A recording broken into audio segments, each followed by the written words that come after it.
you that there is in operation at the present time a conspiracy to sell, and I use the word sell advisedly, this country to the Dominion of Canada. Tonight, I take you to Pushthrough, a small fishing village on Newfoundland's south coast, where the sea was the heartbeat of a proud community. This is a true story of heartbreak, but also of unity, love, and a fierce fight to preserve a way of life that defined them. In the 1960s, Pushthrough thrived with about 200 people, their lives woven into the cod fishery. They built boats, shared stories, and gathered in St. Clement's Church, their culture alive in music, faith, and the sea.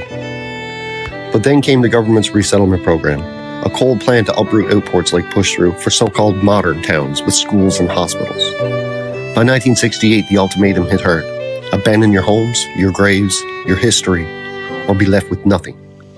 For Pushthrough, it was a cruel choice between survival and identity. As resident Beatrice Lilly said, it was like tearing our hearts out to leave the place we loved. The heartbreak was devastating. Families faced losing their homes, their church, the cove where their ancestors fished for generations. Yet in that pain, Pushthrough rallied. They united, their love for each other and their heritage burning bright. In the schoolhouse, they held meetings, debating, praying, sharing stories of their past. They swore to save what they could, especially their church's treasures, the altar, the bell, symbols of their faith and roots. John Toucher, a resident, recalled, "We packed boats together, sang hymns, and promised to stay close, no matter where they sent us." One moment stands out, the final service at St. Clement's in 1969. Every soul in Pushthrough gathered, their voices rising in Abide With Me, a hymn of hope amid despair. Children carrying hymnals to the boats, elders shared memories of weddings and baptisms, and families clung to each other. It wasn't just a farewell, it was an act of love, a vow to keep their spirit alive. By 1970, Pushthrough was gone. Its homes abandoned or floated away, but their culture endured. In Hermitage, where many resettled, they carried their songs, recipes, and stories.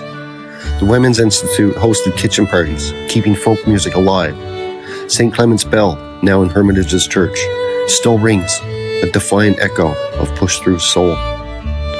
They even returned for a come-home year, dancing in their lost village, proving their heritage could not be erased.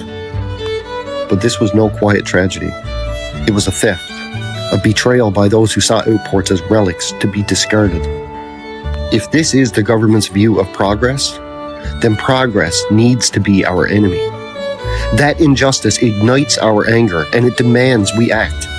Never again can we let our communities, our cultures, be torn apart for someone else's vision of progress. Stand together, fierce and united, to protect our heritage, our songs, our stories, our sacred places. Let Pushthrough's defiance be our call to arms. We will preserve our way of life, teach our children their roots, and ensure no one dares rip our identity away again. Together, we'll fight, we'll sing, we'll remember, and we'll win.